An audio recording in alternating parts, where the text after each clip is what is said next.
Hello， 大家好，欢迎回到我频道。今天来分享我的2023到2024两个年度的年度彩妆铁皮和空瓶。其实这个视频我去年的年底拍过一次，就是拍2023年度的那个彩妆铁皮嘛。但是那个视频实在是太长了，我拍了1个多小时，然后废话又太多，简直实在是很痛苦，所以我干脆就放弃了。那素材现在还在我的电脑里，这次一下就攒了2年的这个彩妆铁皮。其实我化妆频率真的很低，大家待会看我的东西就知道了。我的有很多东西买了好多年了才铁皮或者空瓶，一个礼拜最多化2到3次妆。我是个干皮，黑眼圈非常严重，做过那个色彩测试，不是很专业，我就在 APP 上做的一个柔丘型，混了一点点浅川，就其实我觉得蛮准的，因为我是一个标准的暖黄皮，肤色大概是黄1.5白的样子。这期视频应该也会非常的长，建议大家可以点个外卖或者是下饭的时候看这个视频。最后我准备了一点点的新年礼物，我先从化妆工具开始说吧。一共有这么多粉扑，这是双11开箱有开到的郭小妞他们家的粉扑，一个是这种紫色的，另外一个就是这个巧克力系列。这2个我总结一下就是都别买，虽然它很便宜，但是它超级无敌吸粉。如果你有什么不想用的粉底液想赶紧用掉的话，我觉得可以买，但除此之外就不要买了。就能看出来，这个其实我没有用多久，第一次用的时候它就已经很吸粉了，我都是干用的。他们家只买了这2款，反正目前给我的印象都不太好。这个巧克力的稍微好一点，但是也吸粉。然后巧克力系列它还有很多别的款式我还没用过，反正就这一块的话，我目前来说就不是很喜欢。耳木桃的那个超大粉扑嘛，就棉花糖粉扑，我一开始用还挺喜欢，因为它很大，然后用起来上妆的速度就很快。这2年我就没有那么喜欢用这种棉花糖粉扑了，因为它太软了，它就不太吃力，就是没有办法把你的那个粉底拍得特别的瓷实的那种感觉，稍微的会降低你粉底的遮瑕度。毛吉吉的5.0就是黑色的这款，这就是比较硬。这个棉花糖就很软，然后这个相对来说就是比较有硬度的一个海绵，会让你的粉底液的遮瑕好一些，而且它不怎么吃粉。但是我发现用它上那种很稀很水的产品的话，上面的黑色的这个皮面会掉黑渣，3个月左右吧，它就会掉黑渣。我之前用别的粉底液是没有出现这种情况的，我感觉它可能不太适合很稀的那种粉底，还回购了，我现在还有好几个。还有一个这个也是 Mickey Plum 的一个大的植鞣粉扑，这个我也是用来上粉饼啊什么的，这个没什么好说的，就已经被我用的很脏了，就不给大家看了。反正它来上散粉或者是上一些定妆粉饼的话，就用它会很快。毛吉吉的这款粉扑这个我很喜欢，是买了一个这个棕色的，还有一个黑色的，黑色我还没开始用，介于这个黑色的5.0跟这个棉花糖之间的一个软硬程度，就刚刚好，然后上妆也挺快的，也不会太吸粉，手指的这个地方的是有弹性的，然后用起来也很舒服，这个我有可能会回购。新多的一个这种双头的这个海绵棒，这个我是用来上眼下遮瑕的，它是看那个妮可蹦蹦的视频，它去年还是前年的年度爱用有个推荐嘛，它用来上眼下遮瑕刚刚好，黑眼圈会比较重嘛，所以我那个遮瑕力度会比较高，比较容易的厚重，或是用这个呢，它就带掉一些多余的粉，所以它就不会那么厚重。大的一头你用来铺色，然后小的这头稍微尖一点的，你可以稍微整理一下细节什么的。如果你的眼下遮瑕是那种液体的，就是遮瑕液什么的，你就不需要用这个。如果是遮瑕膏的话是可以用的。我记得我买了2盒还是1盒忘了，反正就最后只剩下这2根了。素颜霜的部分2年用空了3个，我是每天日常通勤都会用的，本身就是一个比较容易暗沉的皮肤，然后我黑眼圈又很重，然后加上我又常年熬夜，所以我的脸色会很差。我每天早上会上一点这种有防晒值的素颜霜，就是防晒跟提亮肤色2合1了嘛，让我的气色看上去稍微好一些。第3款都是韩国的相对比较小众的牌子，一个是这个数字系列的，我23年初吧有一期好物分享有推荐过这个东西，比较提亮肤色的防晒霜，你可以把它这么理解，质地很水润，然后提亮的肤色的那个感觉也很自然，不会觉得特别死白假白的那种，然后它是有一点韩系水光感的那种感觉，注意不要涂太多了，如果你涂的太多的话，还是会有一点太白了，会有点奇怪。防晒值是 SPF 50加 PA4加，只有一个提亮肤色的效果，没有遮瑕效果的。如果你想要遮毛孔啊，或者是遮一些什么斑点什么的，它是都遮不住的。这个牌子 K 什么的我忘了，是一个 BB 霜，它这个是 SPF 40 PA2加，就防晒指数比较低，但它是这3款里面遮瑕力度最高的，它有遮毛孔的效果。缺点就是它颜色会比较暗，然后有一点黄。我如果平时上班或者什么的还行，就是你如果想要提亮肤色，几乎没有提亮肤色的效果，它最多是给我均匀了一下肤色。而且它还会暗沉，我觉得这3款都会暗沉，但是这个是暗沉里面最严重的，所以这个的话我一开始用还挺喜欢的，因为我觉得遮瑕还不错，但是它暗沉的有点厉害，用到后面我就不太喜欢了。然后第3款是这个 D 什么玩意儿的，是 SPF 50加 PA 也是4个加，这个它挤出来是那种粉色的质地，提亮效果我觉得会比这个稍微的明显一点，这个会更自然，然后这个会更白一点，也是很水润的那种质地。相比起来，我会更喜欢这一款，因为这个太水了，我喜欢用粉扑上嘛，因为这个太水的话，用粉扑上就效果不是很好。然后它也是那种水光肌、水光感的。我一般这3个用完，我都是会用散粉啊或者粉饼定一下的，都是会有暗沉的情况。一般到下午3、4点钟、5、6点钟的时候，它暗沉的几乎就没有了。我个人来说，我会更喜欢这个妆前的部分，只用完了一个这个是 Addiction 的一个妆前乳。他们家那个官方旗舰店有一年双11买了一个眼影吧，好像是送了一个这个小支的，很没有必要的一个东西吧。它就是那种挤出来是紫色的，然后会提亮你的肤色，然后综合一下你的暗沉。质地就是涂上了以后，我反倒会让我的那个皮肤变得比较干，它不那么好后续上妆吧。我觉得也是比较适合当素颜霜来用，就是单涂，不适合用来做妆前。对，它也是有一定防晒值的吧，但是我不喜欢它这个质地有点干，也没有就是这种素颜霜那么好推开。这小样我把它用完了，但我觉得这个东西干皮用肯定是不会喜欢的。遮瑕的话，首先是这个 Wake Make 的一个遮瑕液，这个遮瑕液是我23年初用完的，我是20年初在韩国免税店买的，所以大家由此可见我化妆的频率很低了吧。我买的这个颜色是13号，其实是一个比较浅的颜色，我是用来做提亮的，但是问题就是它这个色号太黄了，所以我觉得这个颜色不太适合用来提亮，买11号会更适合提亮。然后质地的话，我觉得在这种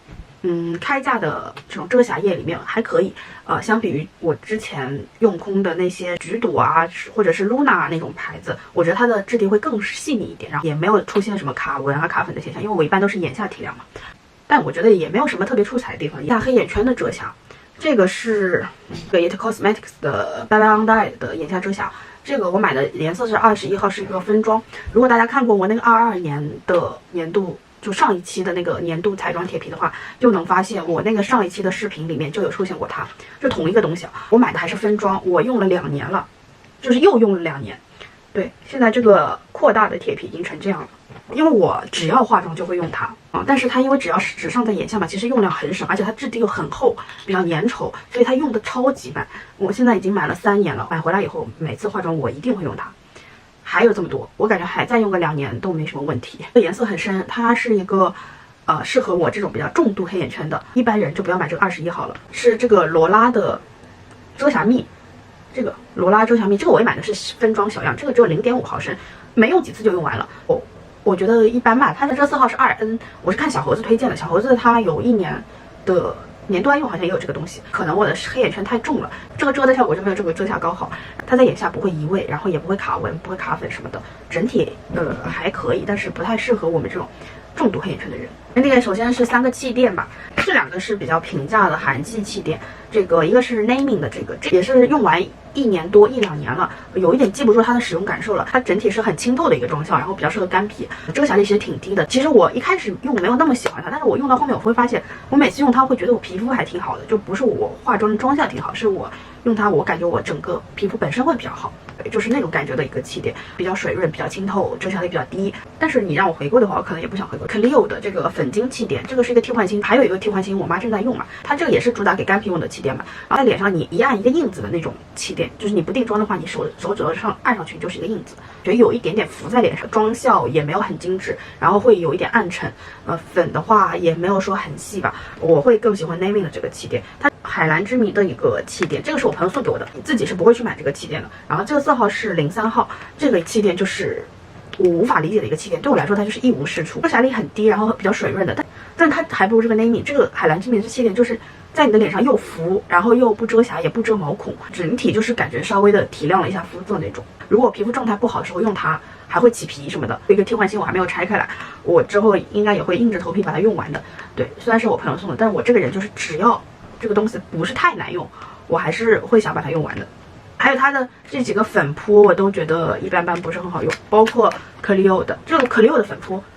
就破了，这被我妈用成这个样子，都用破了。粉底液和粉霜的部分，粉底液和粉霜用完了3瓶，主要是我妈用的比较多。这两瓶粉霜是我妈用的比较多，这个粉底液是我用的比较多。资生堂的智能粉底液，那它这个是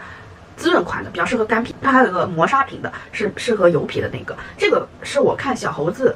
还有 Mindy 他们都有在年度还有分享过，然后我就买了。我觉得整体都挺好用的，就是它妆效是奶油肌，遮瑕力度中上，滋润度也中上，然后也不怎么太暗沉。一整天下来，你的妆效还算是比较 OK 的，就是整体各方面都很平均的一个粉底液，不怎么会出错。然后我这个色号是130，我觉得色号也 OK， 是日系的2个粉霜，一个是 RMK 的这个方瓶的。这个方瓶的粉底，不对，粉霜，它叫什么我忘记掉了。反正这个粉霜它就是那种上出来很自然的妆效，就是有点伪素颜、素颜肌，但是你皮肤质感会很好，遮瑕力中等吧，不是很高，滋润力度它也不是那种很油润，它上脸我感觉是很好推开，但是不会觉得过润的那种质地，反正你皮肤本身比较好的那种感觉。对 RMK 的这个色号是201，然后是 Lunaso 的这个老版的。之前是我清仓的时候买的，因为我之前用空过一瓶这个老版的，我很喜欢，我觉得它是苏酷的粉霜的平替，就是算出来跟苏酷差不多，然后但是跟那个苏酷的价格比的话，它会便宜一些嘛。我当时那个色号是 OC01，是黄一白，然后因为它清仓的，所以它这个是 SO01，它是偏粉一白的一个颜色。我觉得这俩颜色其实上脸都还行，都挺自然的，不会觉得这个很粉，性价比超级高。你清仓的时候买才100多块钱，正价的时候找代购买也才200多块钱，跟苏酷那个300-400的妆效其实是差不多的。然后也是奶油肌，遮瑕中上，滋润度也中上。相比于这个 RMK 的，它妆感会更重一些，然后遮瑕力度会更好一点。到晚上它也不会觉得你的脸很暗沉。新出的新版是方瓶子的嘛，方瓶子我没有用过。粉饼部分，粉饼的话就是2个铁皮，2个大铁皮，一个是 Kat Von D 的这个里面我也放的10几级的这个粉扑的铁皮，也算是挺大一个了吧。这个其实我挺喜欢的，但是它为什么我这盘这么容易结块呢？就是看到上面我已经粘过2次了，反正每次粘完没多久它就结块了。我买这个颜色是什么来着？费尔好像是透明色吧。它这个夏天时候用，即使是出去旅游暴晒一整天，我的妆也不怎么会脱，所以这个我还挺喜欢的。控油的话，我个人觉得是蛮 OK 的，反正对干皮来说，但也不会觉得我的脸很拔干那种，粉也挺细的，它有一点点的增白的那个效果。除了它很容易结块，然后结块了以后我取粉就很困难，我就拿这个粉扑使劲的搓。对，但是我夏天用会比较多一点，冬天的话稍微的有一丢丢干。阿玛尼的这个柔光镜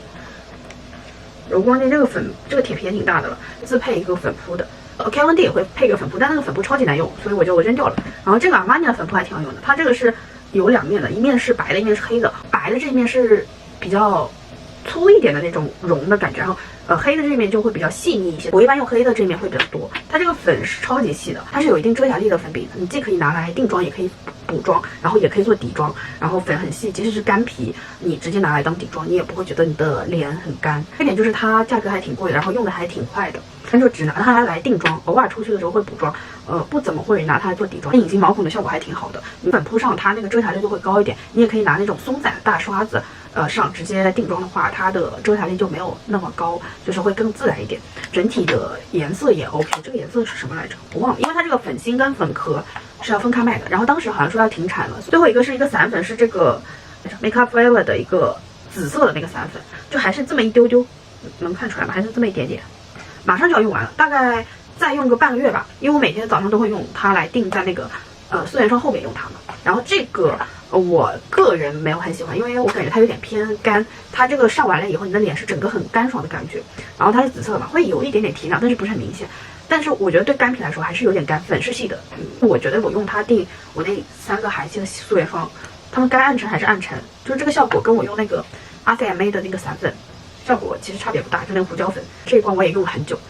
用了2-3年吧。因为有一段时间我很不喜欢用它，我觉得它上了有点拔干。最近的话就是平时日常还是会拿出来用一下的，因为我想把它早点用完。是这个东西放在那里我就难受。这个它会送一个那个比较大的一个黑色的一个粉扑，然后那个粉扑是放不进这盖子里的，是单独的，然后被我拿出去的时候弄丢了，所以我就放了一个这个也是新兜的这个粉扑。这个新兜粉扑就是很合适大小，这黑色粉扑会更好用一些，但我觉得这个设计不是很合理，就是你这个粉扑是在这个盖子上放不进的，然后你还要单独的拿一个小袋子装着那个粉扑，可能适合混合皮一些，不太适合大油皮，也不适合干皮。还没用完，但是我下个月1月份肯定会把它用完的，就提前在这个视频里说了吧。还有2个粉底液的分装，不是分装，这个是中样。也是 Make Up Forever 的这个熬夜粉底液，这个还挺火的，说是干皮很喜欢的一个粉底液。我用下来就还好吧，就是很水润，然后遮瑕力中等偏下的那种。妆效我也没有觉得很惊艳，好像说它也要停产了。这个是 NARS 超光瓶的一个中样吧，这个是4毫升的，之前好像有姐妹问我这个4毫升能用多久，我后来想一下，我这个可以用很久诶，我化妆频率很低嘛，我又有其他的这种中药会去试，所以这个小的我用了很长时间才用空。它质地很像那种速干型的粉底液，但是你铺开了以后，你的脸又是那种有一点奶油肌光泽感的。这个小啊也 OK， 在干皮脸上我觉得也不怎么会干，除了冬天稍微的有一点干以外，其他春秋夏都可以用。最好的一点就是它不暗沉，它真的在我脸上带妆一整天它都不怎么暗沉，而且我用它的时候我都会觉得就妆没有怎么脱，持妆还挺厉害的。这色号是2号色 L2， 这个颜色会有一点点发粉，在我这个黄皮脸上会有一点点发粉，其实没有那么合适。然后我买的那个 1.25 会比这个黄一点点，但是也没有到非常的适合暖黄皮。我觉得暖黄皮的话，就黄一版你可以去直接买那个 L0版。最后是也是一个分装，这个是伊大饼的6号色，0.5克，我买了一个，很小，送一个这么小的一个粉扑，就很可爱，我觉得。然后这样子已经被我用成这样子了。可能是因为它太小，然后每次用这个粉扑我都要戳很多下嘛，我就觉得很麻烦，而且好像没有什么特别的感受，对它就是感觉这个分装没有用出点名堂来。我好像还买过1号色，也是这种分装型的，找到了，这个也是23年初的时候就用完了，23年上半年就有一点记忆久远了。就我有一个视频是那个在西双版纳 Get Ready With Me 的那个视频里面用的就这个。我现在也想不起来它在我脸上的妆效了，反正应该没有什么记忆深刻的点吧，不然我肯定会有印象。底妆部分就说完了。